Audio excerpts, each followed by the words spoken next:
Bonjour, je me présente Cléo Maheu. J'accompagne depuis des années des entrepreneurs dans la croissance de leur entreprise. J'avais envie de créer un podcast où on parle des vraies affaires, qu'on est capable de comprendre le parcours de ces entrepreneurs-là extraordinaires. Donc, j'espère réellement vous inspirer. Dans cet épisode, j'ai le bonheur de recevoir Cathy Saint-Laurent. Dès son tout jeune âge, elle aimait la natation, une compétitive dans l'âme. Ensuite, elle a découvert sa passion pour le vélo qui l'a amenée à des équipes de compétition internationales. Mais c'est là qu'elle a découvert un besoin criant pour les athlètes féminines qui n'avaient pas nécessairement de vêtements colorés et adaptés. Donc, elle est à la tête de KSL, sa propre ligne de vêtements, et maintenant, elle permet aux femmes de déployer leurs ailes. Bonne écoute!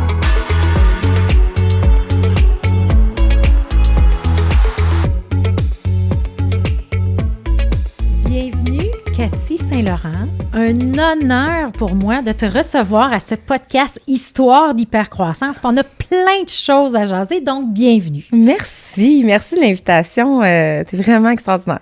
Bien, ça me fait plaisir de te recevoir. Puis pourquoi j'avais le goût de t'avoir, c'est que, écoute, l'histoire d'hypercroissance, c'est pour faire rayonner des gens avec des parcours atypiques.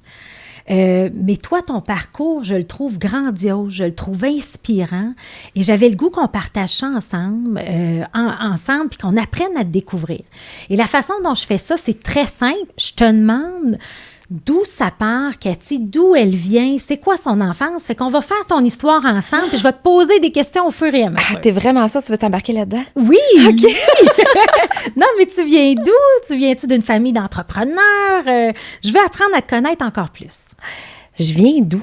J'ai un parcours probablement un peu intense. Je viens de Gagnonville. Fait que déjà, ça part bizarre. Attends, je suis née à Gagnonville. Tu me niaises? Ben non. Je te jure, je suis née. J'ai le goût de te faire un câlin. Pour vrai? Oui. Mon père était médecin dans cette ville minière-là. Je suis née là. Ben là, c'est troublant. Oui, je sais. On ne savait pas ça. OK. Bon, ben je t'écoute. C'est bon, t'es partie. Est-ce que t'es partie? Je suis partie, j'avais 11 mois. Ouais, 11 mois, OK. J'ai resté là jusqu'à 8 ans. OK. Donc, puis mon père avait décidé de s'expatrier là avec ma mère. Puis c'est ça. Mais c'est extraordinaire. Puis je suis allée en septembre faire un voyage avec mes sœurs. On est retourné, fait que je pourrais t'en jaser à un moment donné. Oui. Mais ouais. Puis c'est ça. Puis dans le fond, mon père, c'était un inventeur, l'homme à tout faire de la ville de Gagnon. Mais c'est vrai. Mon père, c'est vraiment un inventeur. Il a inventé toutes sortes de machines pour... c'est ça. Optimiser, dans le fond, des entreprises, puis tout ça. Fait que j'ai probablement une grosse partie de mon père en dedans de moi. Là, oui. Puis c'est ça. Puis dans le fond, après, quand la ville de Gagnon a fermé, parce que ça a fermé en 82, on a décidé de s'en aller à Bécomo. Et on a habité 3 ans là-bas, puis mon père est décédé d'un accident là-bas. Oh. Donc, ma mère s'est ramassée avec ses 3 petites filles. Moi, j'étais la plus vieille, j'avais 11 ans. Puis 10 ans, puis 9 ans, ma plus jeune sœur. Fait que 3 jeunes filles, ma mère travaillait pas, tout ça. Fait que elle s'est débrouillée, puis elle a décidé de se rapprocher de sa famille. Fait qu'on s'est emmené dans le bas du fleuve. Mais tout ça pour dire que ma mère, il n'y a jamais rien qui l'a empêchée de rien, à déployer ses ailes. Tu sais, elle n'avait pas travaillé pendant presque 15 ans, dans le fond, pour nous élever, puis quand elle est partie avec mon père à Gagnon. Mais c'est ça, on n'a jamais manqué de rien, puis elle a toujours été une battante là-dedans. Puis ma mère, elle m'a toujours dit que quand elle nous avait mis au monde, elle nous avait donné des ailes. Puis de là, bien, toute l'importance de donner aux autres ce que moi j'ai reçu, des ailes. Fait que c'est un peu ça, mon entreprise, avec mon slogan « Déploie tes ailes », puis tout ça, donc... Fait qu'on part d'une enfance à Gagnon. Ouais. C'était comment? As-tu des souvenirs de Gagnon? Parce que quand même, une ville minière, il faisait noir longtemps, tu sais. On marchait dans les bancs de neige, hein. C'était assez haut. C'est sûr qu'on était petites, là. Donc, les bancs de neige n'étaient pas vraiment à cette hauteur-là. Mais, des souvenirs, mais moi, c'est les souvenirs que j'ai avec mon père, sont là. Fait que quand je me souviens de mon père, c'est nos marches dans le bois, c'est on avait un chalet, il avait bâti un petit chalet en Boiron sur le réservoir Manicouagan. C'est un peu tous ces souvenirs-là que j'ai d'être en nature. Puis c'est pour ça que la nature, le jogging en forêt, tout ça, ça a pris toute son importance dans ma vie, parce que quand j'ai besoin de réfléchir et puis de faire le point sur mon entreprise puis de prendre des grosses décisions, c'est pas assis en avant de mon ordinateur que je le fais. Ah, c'est ça, avec du sport. Puis on va comprendre toute la carrière sportive. Et là, vous êtes les 3 sœurs ensemble. Et quand tu dis le bas du fleuve, c'est Rimouski. Rimouski. Ouais. Alors là, est-ce que tu as fait tes études là-bas? Oui, j'étais allée, j'ai fait mon secondaire à Rimouski. Puis là, j'ai commencé à faire de la natation de compétition. Et là, j'ai nagé pendant 12 ans. Puis c'est d'ailleurs la natation qui m'a fait choisir mon université parce que je voulais aller nager pour le Rouge et Or de l'Université Laval. OK. Donc, j'étais allée étudier en communication à Québec pour pouvoir avoir une carrière universitaire en natation. Une carrière universitaire en natation. Ouais. Puis pourquoi la natation? Ça part d'où? Sais-tu? Ça part d'où? C'est vraiment bizarre, là. C'est parce que, bon, quand je suis arrivée, il y avait une petite fille qui était mon amie qui faisait de la natation. Puis le professeur de l'école lui avait dit « Tu devrais être son amie, son père vient de mourir. » Puis là, elle avait fait des efforts, puis elle nageait. Donc, j'ai commencé à nager avec elle. Puis elle, je pense qu'un an après, elle nageait plus, mais moi... Ça a été une passion pour toi. Ouais. Et là, j'aimerais ça savoir, parce que, tu sais, le Rouge et Or, moi aussi, j'ai fait mes études à Laval, puis c'était tellement impressionnant, tu sais, quand tu es dans l'équipe du Rouge et Or. Fait que c'était comment être dans ce club-là? Bien, c'est extraordinaire, l'esprit d'équipe, tout ça, puis...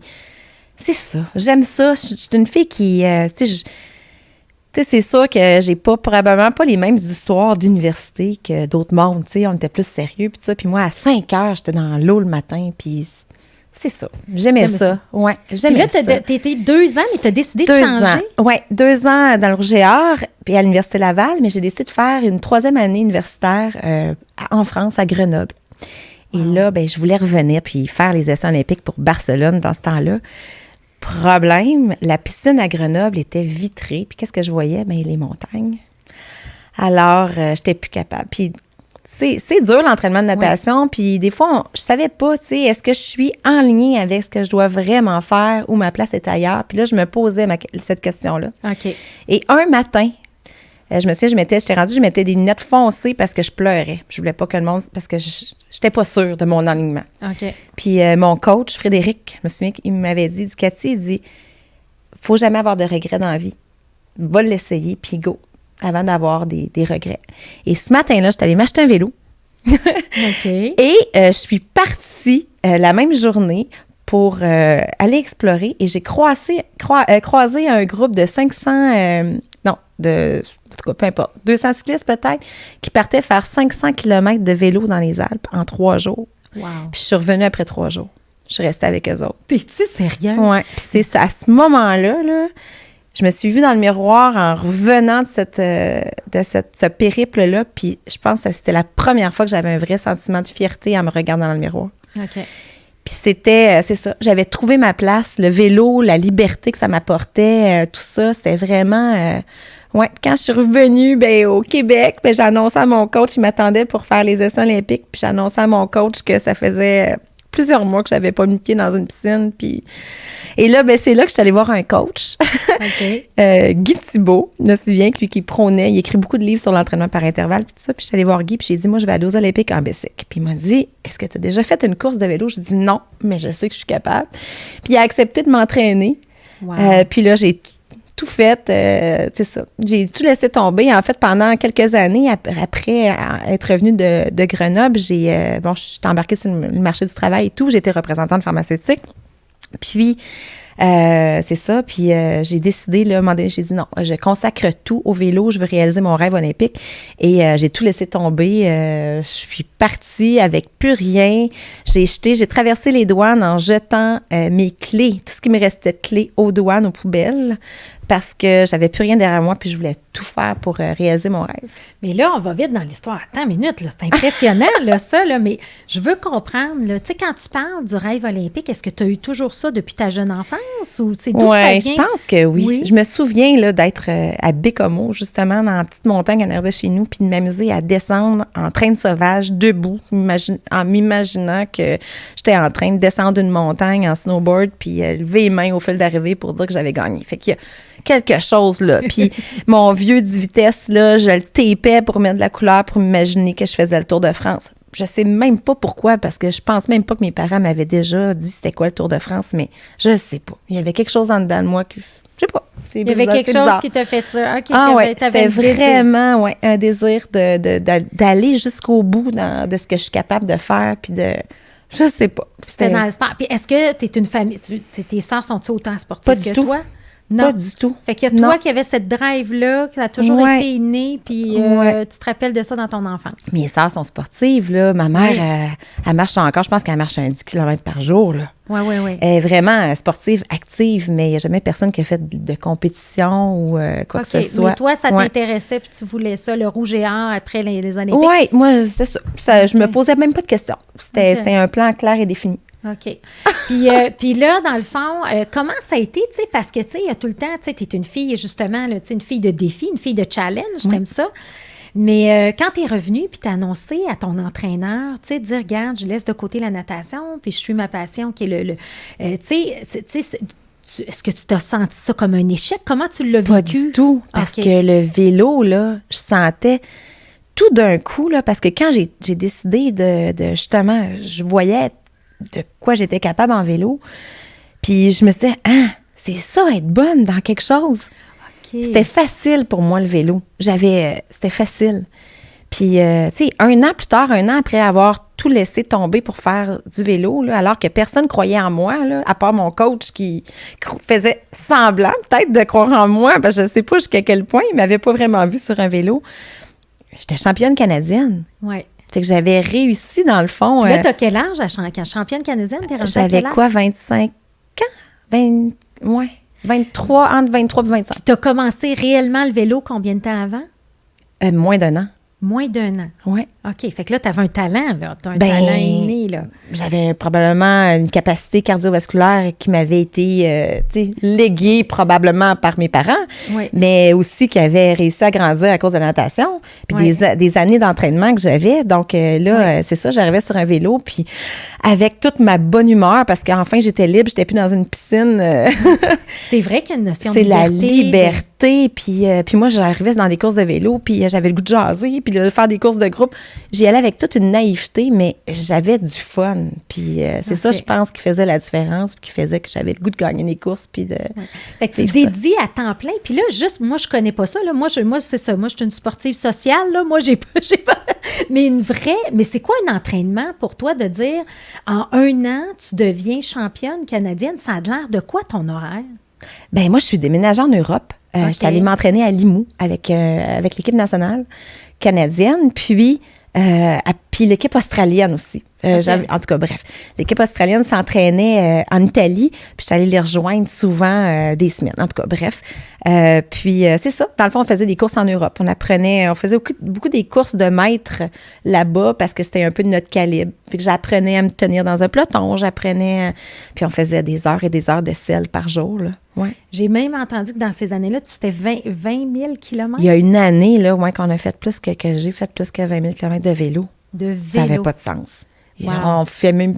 C'est ça, c'est rare qu'on fait ça en auto maintenant. Là, ça dépend c'est quoi notre travail. Le travail, là, oui, c'est fou. Ça. Ouais, en vélo, OK.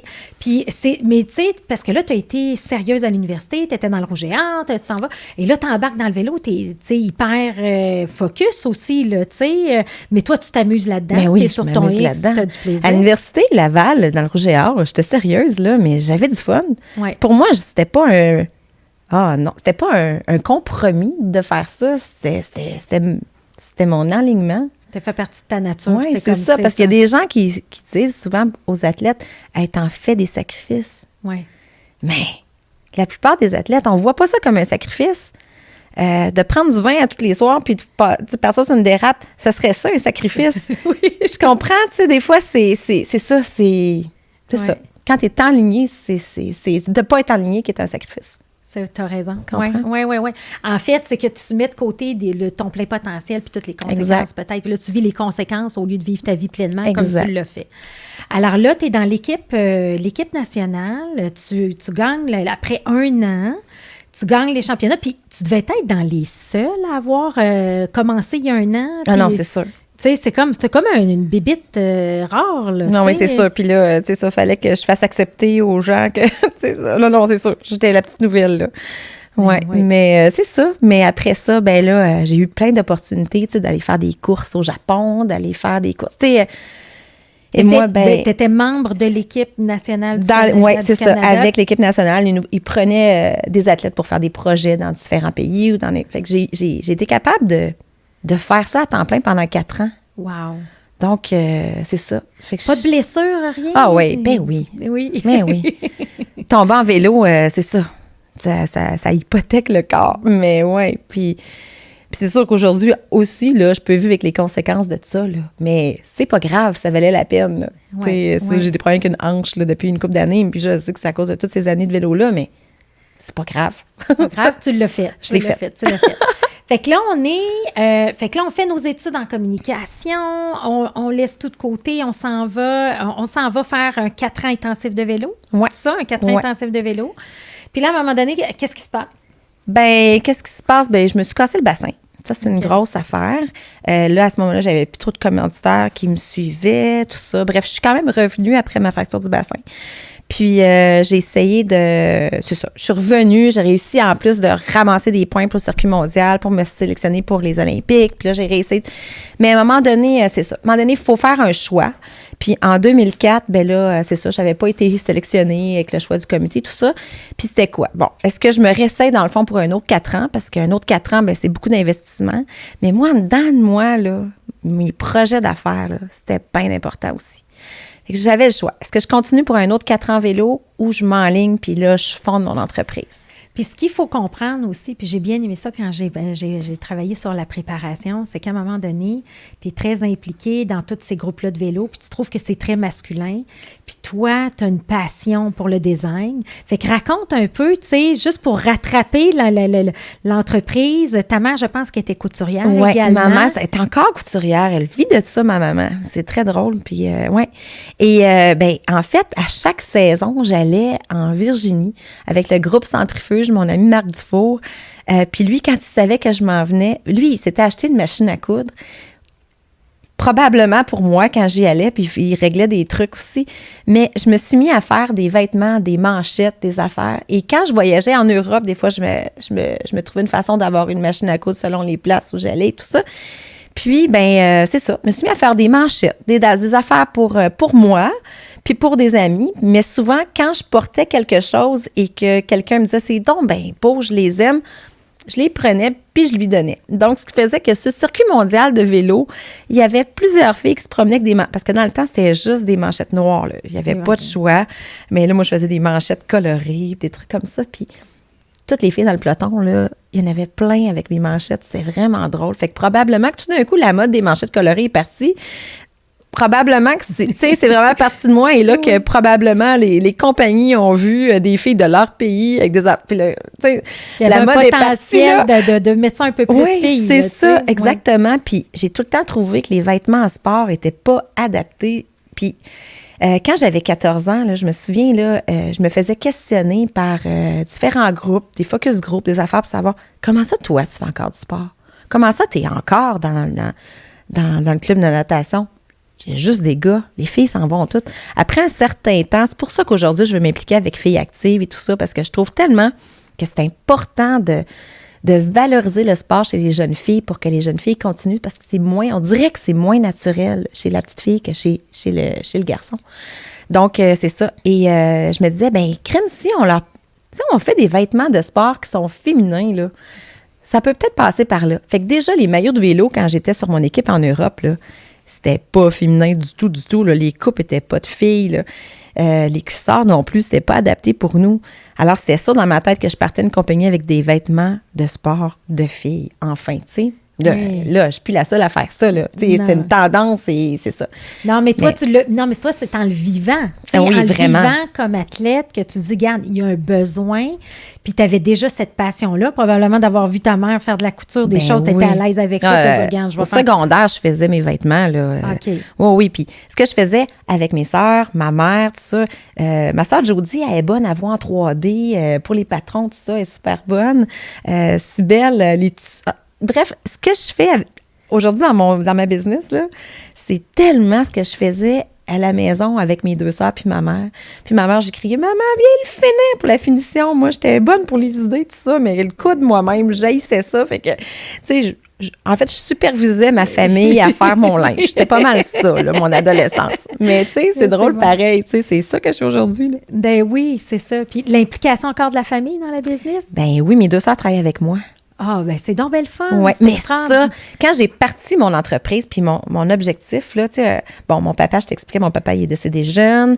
J'en ai-tu vendu du chocolat, moi, pour payer ma natation, parce que ma mère avait pas cet argent-là pour... donc, puis probablement que c'est pour ça aujourd'hui que je suis capable de vendre, ou j'ai été capable de vendre en événement, tu sais, il y a toujours un... Oui. Mais c'est ça, mais je voulais partir mon entreprise pour assurer l'avenir de ma famille. C'était vraiment ça. Ah oui. Je voulais embaucher mes sœurs parce que, tu sais, comme un bon père de famille, là. Ben, tu étais la plus vieille, probablement, que tu t'es donné ce rôle-là, j'imagine. Mais ça les intéressait pas pantoute. Non, mais c'est vrai. Ça fait 15 ans KSL, là. Puis là, mes sœurs se sont joints à moi. Ça va faire 2 ans. Mais ça les intéressait pas du tout, là. Fait que là, finalement, j'ai réussi à les convaincre, mais ça a été long. Ça a été long, c'est bon. Puis là, t'as ce feeling-là de retravailler. Bon, on va voir, je veux que tu nous parles plus tard de comment tu es structuré, mais là, je veux aller dans l'histoire. Fait que là, on a fait nos 4 ans de vélo et là, on décide de partir la business. Oui. Et là, quand j'ai parti KSL, j'avais pas d'argent, là. Donc, et quand j'ai fini le vélo, j'étais endettée parce que le vélo, c'est un sport bizarre. C'est une vieille mentalité. Hein? C'est un vieux sport, ça vient de l'Europe. Et la mentalité, c'est dur, le vélo. Il faut avoir de la misère dans la vie pour être bon en vélo. Okay. Donc, on vit un peu sur le seuil de la pauvreté. Puis c'est correct comme ça, puis on s'habitue avec ça. C'est la mentalité. Donc, oui, je vivais de commanditaire et tout, mais c'est ça. Mais ça m'inquiétait pas. Tu sais, moi, je dis toujours que je vis dans un monde où l'argent n'existe pas, mais en même temps, c'est parce que j'ai beaucoup confiance en moi. Oui. Et parce que j'ai confiance en moi, je sais que je vais toujours arriver à trouver une solution pour parvenir à mes moyens, dans le fond, pour parvenir à mes besoins et tout ça. Et là, quand je suis revenue de l'Europe, j'étais endettée de 30 000 $. C'est quand même beaucoup. Donc, je suis retournée dans le pharmaceutique un petit peu, en me faisant croire que j'allais vouloir rester là. Mais finalement, comme mon enlignement, comme je te disais tantôt, n'était pas là, j'ai attendu d'être à 0 dans mon compte de banque. Et là, j'ai parti KSL. Et là, tranquillement, c'est ça. Je pars KSL, mais là, moi, j'ai pas étudié en design de mode. Je sais pas trop comment ça marche. Et je commence à faire une ligne de vêtements. Je fais des patrons, je fais des affaires. Et là, finalement, au mois de juillet 2006, j'ai ma première collection de vêtements qui est prête. OK. Et là, je suis bien fière de moi. Et là, j'appelle plusieurs personnes que je connais qui ont des boutiques de vélo. Puis là, je leur demande, « Hey, j'ai une collection de vêtements. Est-ce que tu veux la prendre dans ton magasin? » Bien, pas cette année, Cathy.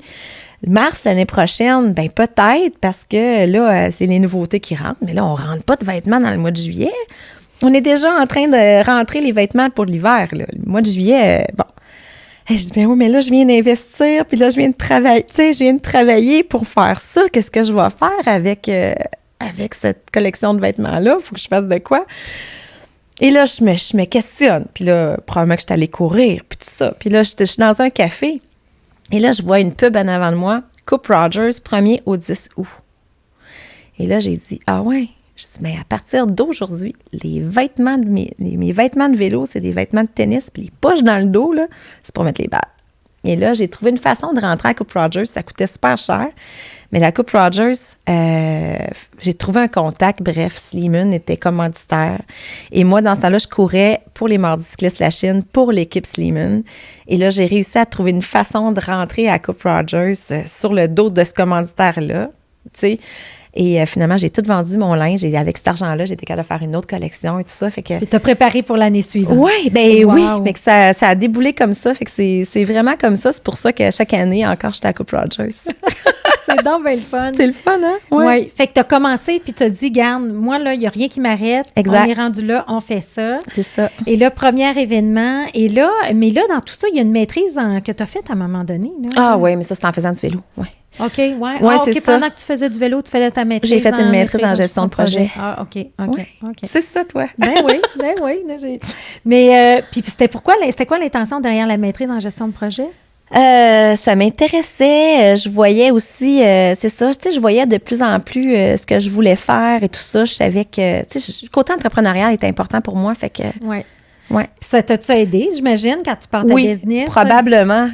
C'est sûr que, tu sais, puis tu sais, c'était à l'université à distance. Il fallait que je choisisse une maîtrise qui était disponible pour faire à distance, tout ça.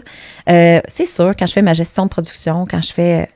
Oui, c'est sûr. Tu sais, on le sait pas des fois comment ça qu'on sait telle ou telle chose. On s'en souvient pas. Ce qu'on a. Ça fait juste partie du bagage qu'on a. Puis, tout un bagage. Fait que là, on arrive. Fait que là, tu vends ta première collection, Coupe Rogers. Et là, après ça, il y a quand même eu des défis, hein? T'sais, toujours. Mais c'est le fun, des défis. Oui, exact. Fait que là, j'aimerais ça que tu me parles un peu, là, tu sais, de vendre dans des boutiques versus toi. Tu sais, ça a été quoi tes 10 premières années de business? Ben, en fait, je suis mêlée un peu dans les années, là, je ne veux pas me tromper. Là. Ben, en fait, c'est facile, j'étais enceinte. Je te dirais que j'ai accouché de Kelly en 2009, donc l'automne 2008, j'avais réussi à rentrer dans les boutiques et à faire des bookings, des beaux bookings chez certains détaillants pour le mois de mars. OK. Et là, ben, on annonçait une récession et bon, tout le monde avait peur d'avoir commandé trop de vêtements, tout ça. Et là, comme j'étais la petite dernière, moins lien de confiance, moins présent. Les détaillants, au mois d'octobre 2008, m'appelaient un par un pour me canceller mes bookings. Mais moi, j'étais déjà en production de tous ces bookings-là. Et là, je me souviens, j'étais enceinte et là, j'allais accoucher au mois de mars. Et là, je me demandais, qu'est-ce que je fais avec ça? Est-ce que je cancelle? Puis, il y avait quelque chose de plate avec ces bookings-là. Parce que moi, là, comme j'avais tout vendu mes vêtements à Coupe Rogers juste avant, comme les vêtements colorés. Parce que moi, je considère que pour faire du sport, là, pour rayonner, il faut être coloré, il faut être fleuri, il faut être... je sais pas, peu importe, on a le droit de rayonner. Oui. Puis, c'est pas vrai que s'habiller en noir pour faire du sport, c'est... Non. Mais les détaillants m'avaient juste commandé du noir, du marine, du gris. Parce qu'ils me demandaient, c'est beau ça, mais je te le prendrai en noir finalement. Fait que ça allait pas avec mon cœur puis avec ce que je voulais de KSL. Parce que, tu sais, KSL, avant même de lancer KSL, là, je savais que ça allait être déploie tes ailes. Tu sais, on parlait de vélo, là, j'ai fini mes années cyclistes avec une compétition championnat canadien à Calgary.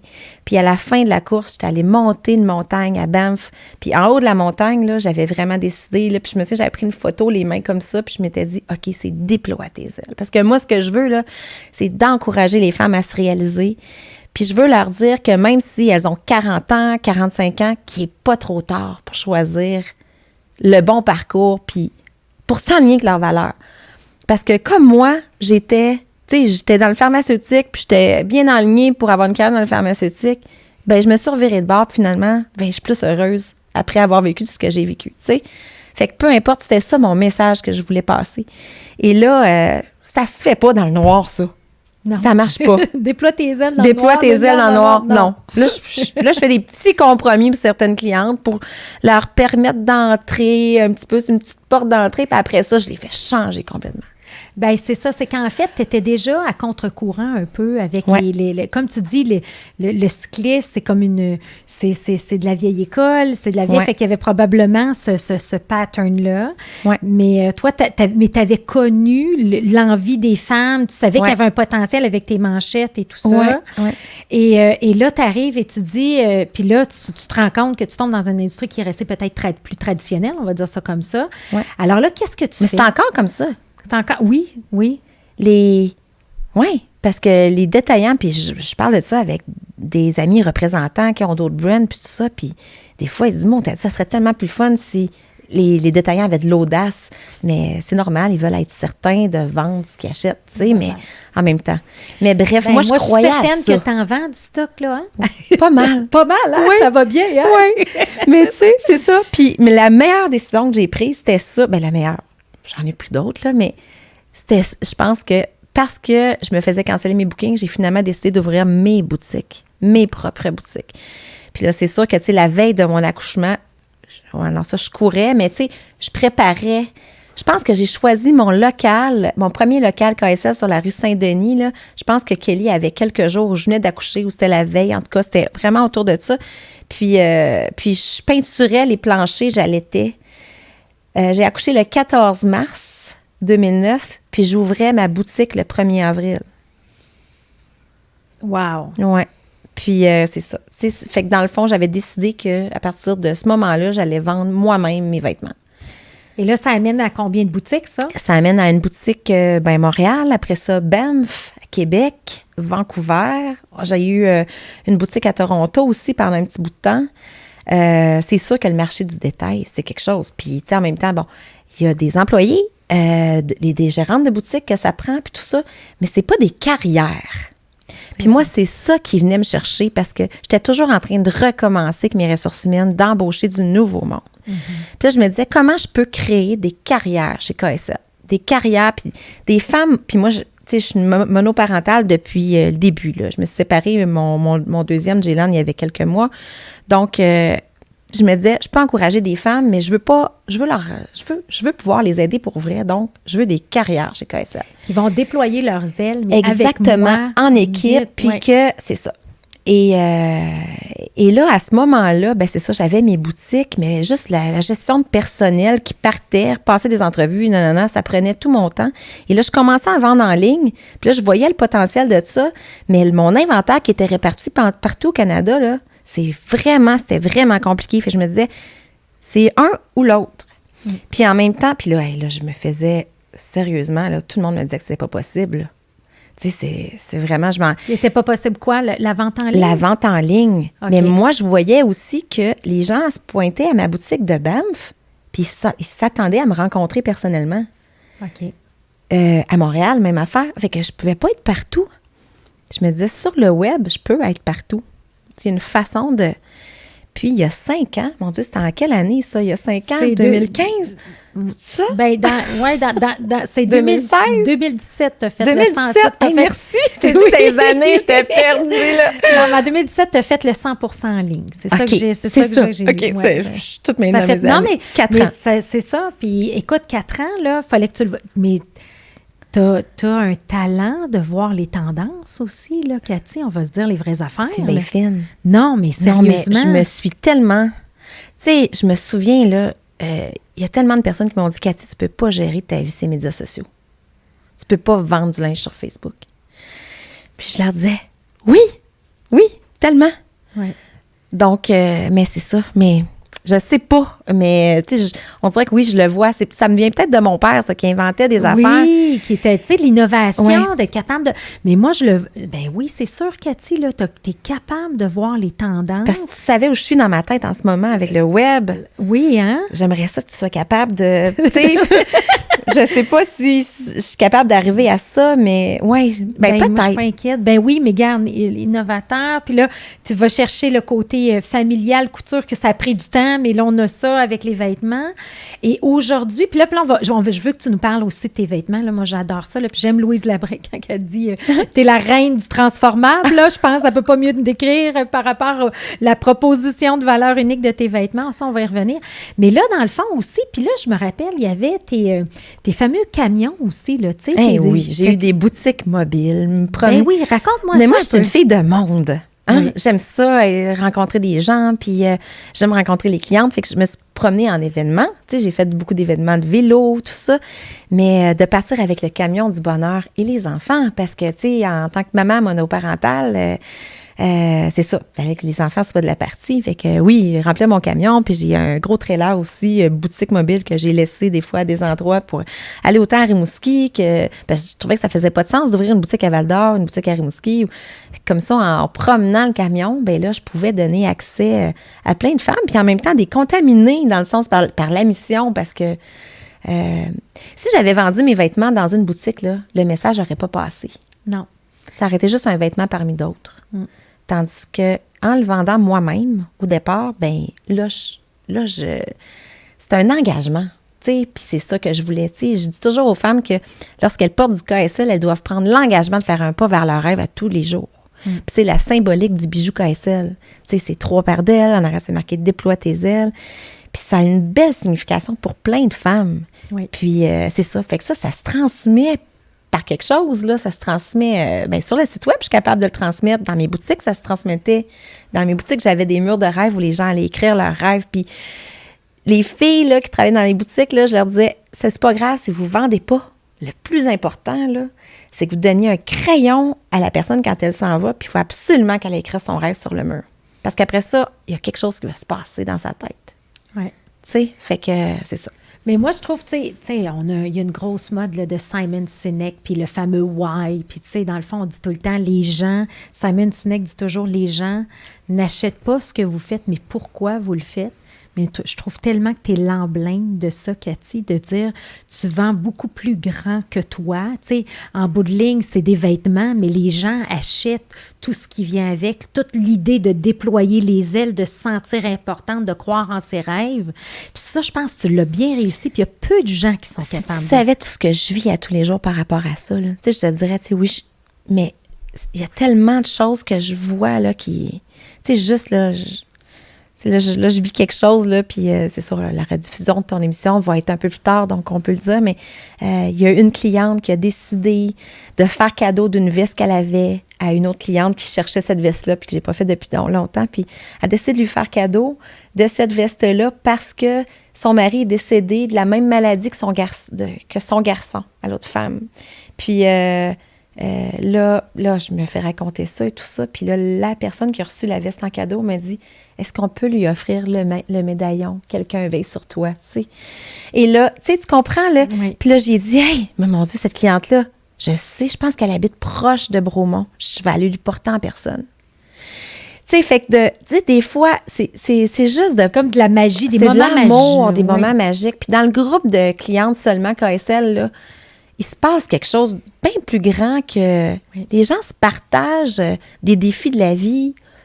Il y a 3000 femmes derrière qui sont là pour dire que, tu sais, qui vont la supporter. Puis, tu sais, je trouve ça beau, là, ce qui se dit là-dessus, là. Ouais. Tu sais, une jeune fille, la semaine passée, qui a passé à Tout le monde en parle pour quelque chose de vraiment important, qui venait la chercher, puis qui témoigne, disait, hey, j'avais mon bijou KSL caché dans mon cou pour dire que j'avais le support de la communauté KSL, puis de rayonner, puis...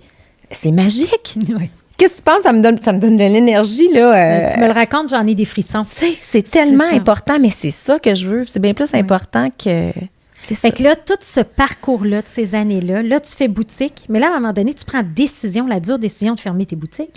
Oui, mais tout est enligné encore OK. là. OK? Moi, je fais une production québécoise. OK?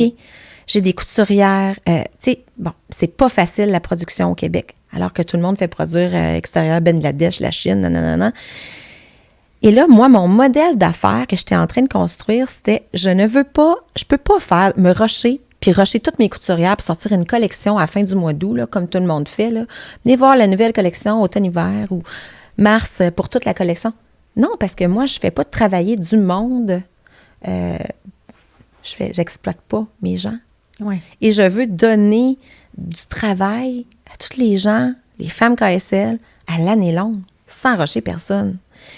Et c'est de là que m'est venue l'idée de lancer une nouveauté par semaine. Et là, en lançant une nouveauté par semaine, ben ça se fait super bien sur le web. Tu sais, il y a comme tout... Puis toi, tu étais capable, ben moi, j'ai un background de Lean Six Sigma, là, mais tu es capable de niveler ton travail aussi, j'imagine, avec tes couturières. C'est ça. Oui. Et c'est ça. Fait que dans le fond, c'était tout ça de dire, OK, le jeudi, c'est la nouveauté. Et tu sais, tranquillement, et là, on faisait des ventes FaceTime, parce que les clientes voulaient me parler. Fait que là, je faisais des ventes FaceTime, et là, finalement, ben là, je commençais la vente FaceTime dans l'entrepôt. Et là, OK, ben c'est Cybelle qui va s'occuper de vous pour le reste. Touc, on repartait un autre téléphone, vente. Fait que j'avais des contacts privés avec plein de clientes, puis les filles continuaient. Et là, quand on faisait des ventes FaceTime, on faisait des grosses ventes, là. C'était tu sais, les clientes achetaient rarement en bas de 500$, là. C'était parce que là, ils nous avaient au bout de la ligne, puis on leur donnait vraiment un service personnalisé.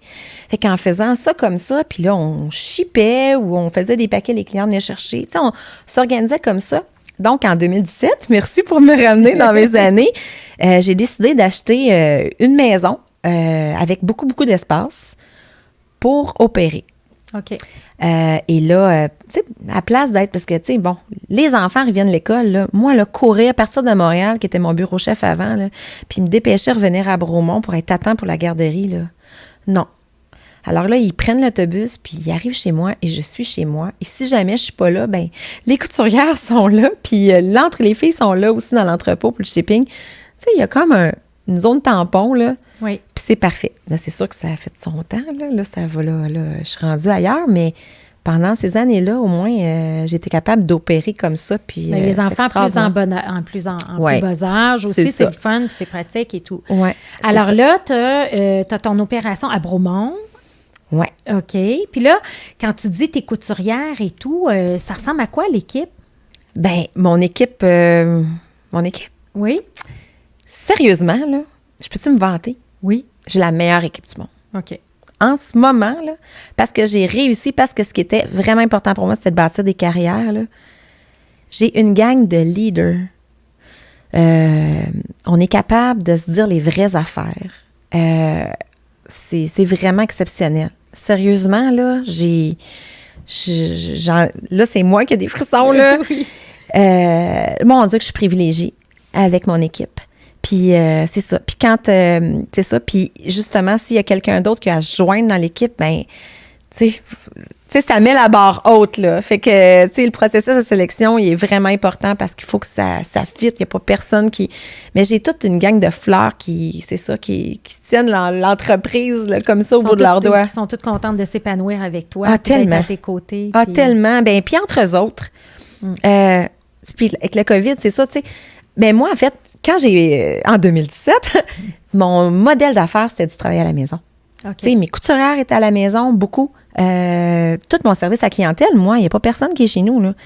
Service à clientèle, là, j'ai une fille à Terrebonne, une à Montréal, une à Québec. Elles sont toutes réparties. J'ai pas besoin, tu sais. On a des petits meetings rapidos à toutes les semaines. Puis ma graphiste est à Québec. Ma fille des médias est à Québec aussi. Mon autre fille des infolettes est aussi à Québec. On se parle comme si on était... tu sais, c'est ça. Fait que dans mon modèle d'affaires, c'était ça. Puis une chance qu'ils ne sont pas tous chez nous, ça serait l'enfer. Mais c'est ça. Fait que c'est la liberté. Mais c'est correct. Ouais. C'est déploie tes ailes. Donc, tu joues beaucoup sur la confiance. Exact. Les gens qui adhèrent, moi, j'aime bien appeler la raison d'être, là, tu sais, de déploie tes ailes. Donc, les gens s'approprient ça. Et tu es contente avec ce modèle-là et d'avoir fait le virage. Et dans le fond, c'est que ça t'a permis de prendre la décision de fermer boutique et d'être en ligne aussi, te rapprocher, j'imagine, de ta famille aussi, la qualité de vie. Exact. Et de lancer ce modèle-là qui, aujourd'hui, c'est fou. En temps de COVID, tu étais prête, pas à peu J'étais prête. C'est pour ça que moi, en tant que COVID, là, je me suis pris le mandat de tous les entrepreneurs qui n'étaient pas prêts de leur... Tu sais, j'essaie d'aider le plus d'entrepreneurs possible à avoir ça.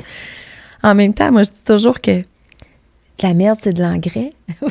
J'en ai tellement eu, puis j'ai tellement eu que maintenant, avec, tu sais, là, moi, je nage comme un poisson dans l'eau quand c'est difficile, là, puis je suis habituée avec ça, puis à la limite, je vais toucher du bois, mais je peux pas dire que j'aime ça parce que je veux moins en avoir, de moins en moins, mais, tu sais, je te dirais qu'à toutes les fois qu'il y a quelque chose qui arrive de pas le fun, il y a une opportunité qui peut se sortir de ça, tu sais.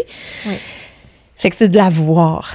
Puis, c'est ça. Mais moi, c'est ça. J'ai nagé comme un poisson dans l'eau dans ça, le COVID. Puis, parce que, justement, c'est ça. Encore une fois, tu as su voir la tendance. Probablement. Tu sais, moi, je regarde ton parcours, là, tu as toujours été capable, tu sais, le côté inventeur, là, mais le côté innovation, être capable de sentir la tendance et de le faire. Et là, j'aimerais que tu nous parles des vêtements, parce que là, ultimement, on parle de KSL, mais KSL, c'est quoi? Ça ressemble à quoi? Au début, on avait l'idée des vêtements de vélo, mais aujourd'hui, c'est quoi la gamme de produits? Bien, en fait, c'est des vêtements confortables. Je veux donner aux femmes des vêtements qui n'ont pas de limite. Tu sais, gars, ce pantalon-là, je peux le mettre pour travailler, mais si je décide de partir en vélo à la fin de la journée, là, ben, il est parfait pour ça aussi parce qu'il respire, puis il n'y a pas de jambe qui va se prendre dans... Fait que c'est ça. Fait que c'est vraiment... c'est des vêtements qui sont super polyvalents. J'adore le côté transformant parce que, justement, il n'y a pas encore de monde qui sont capables... C'est anti-design, dans le sens que quand tu vas à l'école en design de mode, c'est bien dur d'arriver à quelque chose comme ça. Puis moi, c'est ça. C'est de trouver une façon de faire les choses complètement différentes qui m'allume. Donc, le vêtement transformable, trouver tout ce que je peux faire pour pousser, dans le fond, la transformation d'un vêtement, j'adore ça. Donc, c'est ça. Fait que autant, tu sais, mes premiers vêtements, c'était, OK, comment je peux faire un chandail qui va rajouter, on va rajouter un capuchon puis des manches pour quand on part en vélo pour être capable d'avoir un morceau de vêtement plutôt que 8 dans ses poches de sac à, tu sais, ses poches de vélo en arrière. Mais c'est ça, ça a évolué.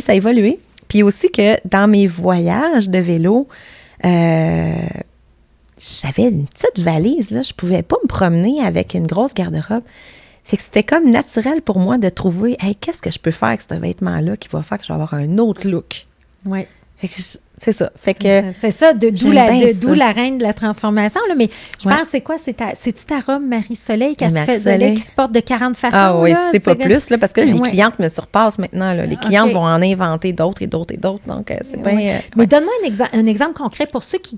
Quand on parle de transformation, ça veut dire quoi? Tu sais, exemple, t'as un chandail. Là, explique-moi, mettons, j'achète un chandail. Hey, c'est dur. Mais, exemple, mon One Piece Penelope, OK, que j'adore, qui est une pièce, là, vraiment, avec, une pièce avec des manches et un capuchon. Oui. Mais on peut enlever le capuchon. On peut sortir une manche, passer la ganse et porter le One Piece avec juste une manche seulement pour, je dis toujours la version 5 à 7. On peut rentrer l'autre manche à l'intérieur, replier le capuchon, dans le fond, devient le top du chandail, faire une boucle avec les manches. Mais tu sais, ma couture par rapport à tout ça, c'est vraiment réfléchi, là. Si tu avais un One Piece un peu pareil, tu pourrais pas le transformer comme ça parce que la couture du col, elle craquerait. Tu sais, fait que j'ai vraiment développé une méthode et mes couturières sont coachées pour être capables d'en arriver là, sinon on n'y arriverait pas. Mais tu sais, c'est un peu tout ça. Donc, tu t'en vas marcher dans le Vieux-Port de Montréal, il fait froid, puis là, tout d'un coup, le soleil sort, t'es trop habillé, là, tu te transformes, puis c'est réglé. Ou tu travailles toute la journée d'une certaine façon, tu as un 5 à 7, tu vas retrouver des amis, tu as juste à changer de chaussures, te transformer un peu, puis tu es prête. Donc, c'est pour les femmes actives. Les femmes actives, les femmes... Ben oui, des femmes... puis je pense que tu as une belle communauté de femmes actives aussi. Hein, exact. Ça, oui. Moi, je me rappelle, la première fois que j'ai entendu parler de toi, c'est ma cousine Véronique, en fait, Véronique Maheu, qui avait demandé... Elle me disait, écoute, elle dit, il y a une fille extraordinaire, elle fait des vêtements à design et tout, puis tu avais designé sa robe de mariée. Oui. Fait que ça, c'est le fun. Je m'en rappelle encore. Elle était magnifique, Véro. Puis après ça... je pense qu'elle arrivait en vélo, son chum en kayak. C'est ça. C'est comme... Et là, c'est là aussi, Véronique, qui m'a embarquée sur ton groupe. Et là, j'aimerais ça que tu me parles un peu parce que juste hier, tu fais beaucoup de lives. Et juste hier, dans tes lives directs, il y a 350 personnes. Tu sais, il est 7h30, tout le monde est fatigué, mais non, il y a 350 personnes, 8000 commentaires, 48 partages. Tu sais, comme... Je sais, je pense que 24 heures après, ça a été vu 12-15 000 fois. Non, exactement, tu sais. Fait que comment t'expliques ça? Comment c'est-tu avec toutes ces années-là de créer... Ça fait plusieurs années que je fais des lives. En fait, depuis que j'ai décidé de me concentrer sur le web, je fais des lives. Ce que j'aimais, c'est que, mettons, je partais... J'adore voyager, OK? Puis, fait que je me faisais une mission de voyager, de partir dans tel pays pendant 4 jours pour faire un live de là-bas, pour montrer... parce que les vêtements transformables en voyage, c'est parfait, OK? Là, c'est sûr, c'est pour le confinement, c'est bien le fun, c'est confort, mais en voyage, KSL, c'est... Tu veux pas d'autre chose, là, quand tu connais ça. Donc, c'est ça. Fait que je m'amusais à aller faire des lives d'un peu partout et tout. Et dans le confinement qui est arrivé en mars, bien là, je me suis pris un engagement de commencer à faire des lives. Je pense que j'ai commencé quasiment à en faire à tous les jours au début. Je me souviens plus trop, mais j'en faisais régulièrement. Et pour décider finalement que je les faisais les mardis, jeudis soirs. Et là, j'ai jamais arrêté jusqu'à aujourd'hui, mardi, jeudi. Là, je commence à déléguer les jeudis à des ambassadrices, puis c'est bien le fun. J'aime ça, je vois ça de l'autre côté, mais c'est ça. Je trouve que c'est une façon d'être en contact avec ma clientèle, d'avoir du feedback en direct. Je leur montre les vêtements qui s'en viennent, et là, je vois l'engouement. Par leurs questions, je vois si je me suis trompée ou pas. Hey, ça vaut de l'or. Fait que je peux leur dire, hey, c'est quoi les couleurs que vous aimez? Vous voulez quoi? Puis les clientes, en même temps, ben ils me disent, hey, ça fait longtemps qu'on n'a pas eu de tel chandail, il me semble qu'on en prendrait un. Là, bonne idée, j'y avais pas pensé. Fait que je travaille avec mes clientes. C'est extraordinaire. Fait que c'est comme du co-développement. T'es impliques. Puis c'est elle qui porte mes vêtements. Ben, pourquoi pas les impliquer? C'est extraordinaire. Fait qu'est-ce que tu dirais qu'aujourd'hui, la majorité des bonnes idées viennent de ce groupe-là? Comment... Ben, en fait, les idées, tu sais, moi, mes idées, ça n'arrête jamais, hein. Puis je pense que là, la roue, elle tourne pas assez vite pour qu'on soit capable de tout faire mes idées. Sauf que des fois, par rapport à je dirais, des fois, des choix de « Hey, ce pantalon-là, l'aimez-vous avec un élastique ou avec un cordon? » Et là, on fait le pouls. Puis là, maintenant, dans le groupe de clientes, on part même des questionnaires. Qu'est-ce que vous en pensez si tel item revenait? Oui. Et là, ça nous donne vraiment... Puis en plus, on a bâti, avec les nouveautés qui s'en viennent, un système d'alerte. Donc, si les clientes, on va dire d'aller programmer l'alerte, et là, on peut voir facilement si j'ai 1500 alertes sur une robe, je vais en faire pas mal plus que si j'ai 800 ou 500 alertes. Parce que je ne veux pas les décevoir, parce que, comme tu sais, jeudi matin, on envoie l'infolettre à 6 heures. À 6h30, on donne l'autorisation de commencer à commander. On met les produits juste à 6h30. Puis, pendant des mois, à 7h30, j'avais plus rien. Là, on commence à essayer de mettre ça. J'aimerais ça que ça dure au moins 3 jours, les produits en ligne. Là, parce que quand les gens vont sur le site et qu'ils voient sold out, il n'y en a plus, c'est un peu décourageant. Mais là, c'est ça. Là, on est en train, je me suis vraiment équipée cette année en production. Là. On est capable... mais c'est ça. Mais au moins, si je peux prévoir d'avance grâce au pouls de la clientèle... Hey, c'est ça, c'est un gros privilège. Oui, tout à fait. Ouais. Wow! Fait que là, on a ça. Fait que si les gens, justement, la meilleure façon de rejoindre KSL, là, tu sais, parce que là, on est en plein là-dedans, c'est la communauté Facebook. C'est quoi le meilleur moyen? Le site Internet, par Facebook, c'est ça, Facebook, Instagram aussi. J'ai des filles qui sont super proactives pour les médias sociaux. Fait que... C'est ça. Vous êtes répondu assez rapidement. Là, donc. Assez rapidement. Oui, fait qu'il y a combien de gens qui s'occupent de tout ça? Tu as une équipe dédiée, j'imagine, qui s'occupe de ça? Oui. En fait, j'ai 19 personnes dans mon équipe. OK. Oui. Puis, là, c'est ça. Des fois, on regarde, OK, next step, c'est qui qu'on embarque dans l'équipe pour faire quelle tâche? Puis là, puis c'est drôle parce que c'est souvent mes tâches à moi que je dis, OK, je suis capable de déléguer ça me permettrait de faire d'autres choses. Oui. Puis là, c'est ça, on est là. Mais, Puis là, tu as dit tantôt que tes 2 sœurs ont rejoint l'organisation. Fait que là, qu'est-ce qui a fait qu'ils ont décidé de se joindre à toi à un moment donné? Qu'est-ce qui a fait? Ça faisait longtemps, je te l'ai dit, ça faisait longtemps que j'avais le goût, mais je pense que c'est une façon de se réaliser ensemble, puis on s'aime tellement. Je suis vraiment privilégiée d'avoir ces 2 sœurs-là dans ma vie, là, parce que c'est mes meilleures amies aussi en même temps. Là. Puis là, Cybèle, c'est toute elle qui gère les opérations du shipping et tout ça. Puis elle est tellement à sa place parce que c'est tellement une Wonder Woman. Ma petite sœur, c'est fou. Puis là, Jodie, elle gérait les finances et tout. Mais là, elle a ses projets d'affaires aussi. Puis tu sais, là, probablement qu'elle se sent un peu dans mon ombre, puis qu'elle aime moins ça. Fait qu'elle aimerait ça se concentrer sur ses projets d'affaires. Fait que là, éventuellement, on va voir qu'est-ce qu'elle garde, si elle veut garder quelque chose ou pas. Mais au moins, on va avoir eu l'expérience d'avoir vécu tout ça, tout le monde ensemble. D'avoir tout le monde ensemble. Oui. Puis ta mère est impliquée? Non. Elle reste à Rimouski encore. Ah oui? Oui, c'est ça. Mais c'est ça. Mais à un moment donné... très fière, hein, ta mère? Sûrement. Mais c'est encore mon inspiration, ma mère. Tu sais, il y a quelques années, je participais à un congrès de femmes d'affaires, puis ma sœur Jodie était là, puis on s'était fait demander « Hey, c'est qui vos idoles dans la vie? » Puis là, tout le monde, les filles, on faisait un tour de table, puis là, les femmes parlaient de Céline Dion, parlaient de... Moi, puis Jodie, on s'est regardés, puis on a dit « Hey, notre mère! » Oui. C'est notre mère, notre idole, sérieusement, tu sais, fait que, encore là, c'est ça. Je suis privilégiée d'avoir ces sœurs-là, puis je suis privilégiée d'avoir cette maman-là, puis donc...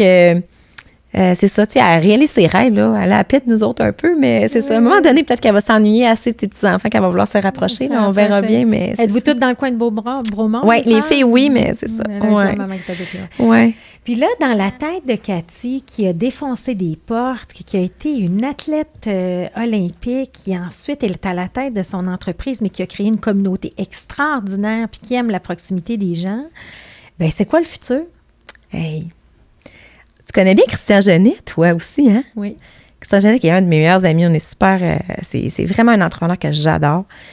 Puis Christian, c'est drôle, c'est le fun parce que la semaine passée, à l'EEB, je fais l'école d'entrepreneuriat de Beauce, tu sais, on s'est déjà rencontrés là. Puis Christian, c'est lui qui est venu faire un 24 heures. Puis c'est drôle Et Christian parlait de... Voulez-vous être bon aux Jeux du Québec ou vous voulez aller aux Olympiques? Et moi, c'était vraiment mes questions des derniers mois. De quoi je peux me contenter? Parce que, tu sais, j'étais aussi dans le processus d'embaucher un DG, j'étais en train vraiment de regarder comment je peux croître correctement, puis on en avait parlé aussi. Et c'était ça, dans le fond, ma vraie question. Est-ce que j'accepte d'être bonne aux Jeux du Québec ou je veux m'en aller aux Olympiques? Je te laisse deviner c'était quoi ma réponse. Avec ton parcours, c'est ça. On peut pas dénaturer une personne. J'ai pas le choix. Puis pour l'expérience d'entrepreneur, c'est sûr que je veux aller jusqu'au bout. Puis je veux aller voir jusqu'où je suis capable, jusqu'où où est-ce que mon équipe est capable. Puis c'est drôle, puis tu sais, c'est facile de le concevoir quand on voit ça, de même Jeux du Québec, surtout pour une athlète, là. Mais j'avais un meeting avec toute ma gang lundi, puis je leur ai demandé, j'ai dit, on prend-tu la décision tout le monde ensemble? Puis il n'y a pas personne qui a dit qu'il voulait être bonne aux Jeux du Québec, là. On était tout en ligne, tout le monde ensemble, à dire, hey, jusqu'où on est capable de se rendre, tu sais. Fait que... c'est ça. Wow! Fait que là, quand on parle de ça, ça veut dire quoi? Si on parle du fameux BIAG, le but hautement audacieux et grandiose, là. J'en ai plusieurs. J'en ai plusieurs, tu sais. Puis, tu sais, quand je te disais tantôt, si tu voyais tout ce qui se passe dans ma tête, j'aimerais ça que ça serait tellement plus simple que tu puisses lire à l'intérieur, tu sais. Moi, je pense que les possibilités du web sont infinies. Oui. Puis il faut être capable d'aller voir au-delà de ce qui existe déjà, tu sais. Tu es déjà dans les prochaines tendances. Ah, je sais qu'est-ce que je veux, c'est ça. Je sais où je veux aller, puis même des fois, c'est ça, en embauchant, puis en passant des entrevues justement pour le ou la DG, que je voyais eux autres, souvent quelqu'un qui a été DG pour une entreprise comme la mienne, bien, son mindset, c'est d'ouvrir des boutiques, de croître, Mais c'est ça. Là, je veux que quelqu'un suive vraiment, comprenne où est-ce que je veux aller. Puis c'est pas évident parce qu'on n'est pas encore là. Non. Ouais. Ben, tu es encore dans l'innovation. Oui, je pense que oui, finalement, tu as raison. Ben oui, tu es dans l'innovation. Puis tu vois une tendance qui probablement les gens vont te comprendre dans 3 ans, mais toi, c'est correct parce que tu vas déjà avoir 3 ans d'avance. Fait qu'il faut que tu te fasses confiance. Mais oui. Toi, mais ça, je pense que oui, je me fais confiance. C'est ça. Ben oui, je suis pas inquiète pour toi. Il y a une chose que j'aimerais qu'on parle, c'est parce que là, on a parlé beaucoup de toi, ton parcours, tout ça, mais tu as une implication extraordinaire dans des fondations. Et tantôt, on en parlait, puis tes yeux se sont mis à briller. Alors, tu es une femme super occupée qui est à la tête de ton entreprise, qui est monoparentale, qui s'occupe de ses enfants, mais tu as le temps, tu trouves le temps pour t'impliquer. Je veux que tu me parles de ça. Hey, si tu savais tout ce que ça me donne, de toute façon, tu sais, c'est ça. Tu sais, comme je te racontais tantôt, tu sais, oui, je m'implique avec la Fondation Charles-Bruno, puis tu sais, il y a bien des affaires puis pas juste par rapport à la Fondation Charles-Bruno, des fois, il y a d'autres choses qui viennent, mais c'est parce qu'en même temps, les petites filles, puis c'est surtout les petites filles, parce que probablement que le fait que je sois designer de mode, on dirait que ça...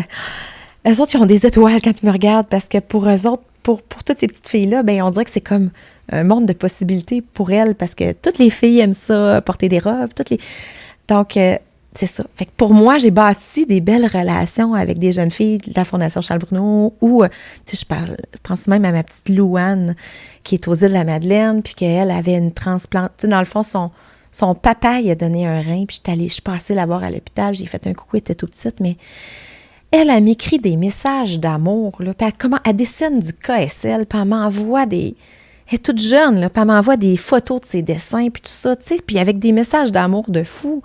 Ma petite Alex, là, Alex Gagnon, c'est pas facile pour elle en ce moment, mais elle a espoir vraiment en la recherche parce que ça fait 7 ans qu'elle est malade, qu'elle a un gros cancer du fil des os, mais je veux la suivre, puis je veux être là pour elle dans les meilleurs moments, puis dans les pires moments, puis je veux lui faire réaliser ses rêves, le plus de rêves possible, parce que c'est ça qui est important. Puis là, Alex, elle m'a dit, je veux qu'on trouve de l'argent pour la recherche. Ben, je dis, OK. Fait qu'on a parti une robe Alex. Je voulais faire une collection de patinages artistiques parce qu'Alex, c'est une petite patineuse. Puis là, à cause du COVID, ben, il n'y avait pas de petite fille sur la glace. Alors, on a décidé de faire une belle robe longue, confortable, un peu coton été. Puis là, ça va être, on donne tous les profits à Fondation Charles-Bruno. C'est ça, ma petite Florence, ben c'est ça. Florence, à un moment donné, elle m'a appelée, puis elle me dit, elle avait un cancer de la glande thyroïde, il fallait qu'elle aille passer une biopsie, puis je savais à quel point la première biopsie avait trouvé ça rough. Puis elle m'avait demandé, elle dit, veux-tu venir avec moi? Je dis, c'est sûr que je vais aller avec toi faire ta biopsie, tu sais. Fait que des fois, c'est ça, c'est juste de, tu sais, c'est ça. De se rendre disponible. De se rendre disponible, mais c'est même pas un choix. Je te dirais que je pourrais pas le faire. Je pourrais pas être là pour ces petites filles-là que je suis tellement privilégiée que mes enfants soient en santé. Puis tu sais, en même temps, mes enfants, là, ça leur permet aussi de comprendre, de comprendre d'autres réalités. J'ai fait du paracyclisme, moi, en tandem avec une non-voyante. On s'est entraîné pour les Jeux paralympiques pendant 3 ans. Puis mes enfants, là, on se promenait sur un tandem. Puis en arrière, j'avais le chariot avec les 2 enfants dans le chariot. Fait que je m'entraînais avec Mélissa. Puis, les enfants. C'était comment cette expérience? C'était extraordinaire. C'était extraordinaire. Mes enfants ont appris, ils étaient tout petits. Puis ils apprenaient à tenir Mélissa par la main. Puis ils apprenaient à ramasser la maison, surtout pas qu'il y ait d'objets qui pouvaient être dans les jambes. Tu sais, comprendre la réalité de quelqu'un d'autre. J'ai un de mes meilleurs amis, Gary Longy, qui est décédé d'ailleurs cet été. Mais Gary, c'était un traumatisé crânien. Mes enfants ont côtoyé Gary. Tu sais, c'était... Puis arriver à comprendre qu'est-ce qu'il disait, parce que c'était pas facile toujours de le comprendre, mais de vivre avec la différence, de comprendre, c'est ça, les différentes réalités des gens, puis d'être à l'écoute aussi. Alors, j'espère de leur transmettre ça aussi pour leur vie. Bien, en fait, j'ai aucune inquiétude avec la maman innovatrice extraordinaire que tu es et surtout très inspirante. Puis c'était un plaisir de te recevoir, d'avoir le temps de... en fait, prendre le temps tout simplement, d'avoir comprendre ton histoire, d'avoir cette vivacité-là. Et le but, effectivement, de ce podcast-là, c'est d'en inspirer des jeunes entrepreneurs à déployer leurs ailes. Donc, ton slogan... KSL. Donc, merci infiniment de ton temps et de ton partage. Hey, merci à toi, vraiment. Félicitations pour tout ça aussi. Ben, ça me fait plaisir. Merci d'avoir pris le temps de venir ici. Merci.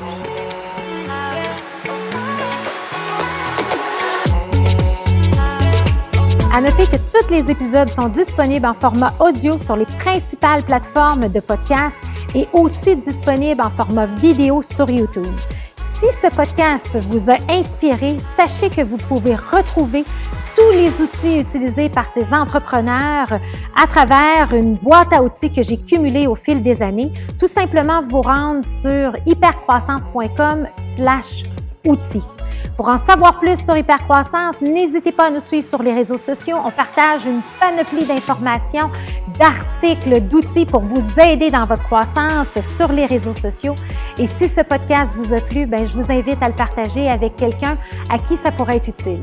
Merci et à bientôt.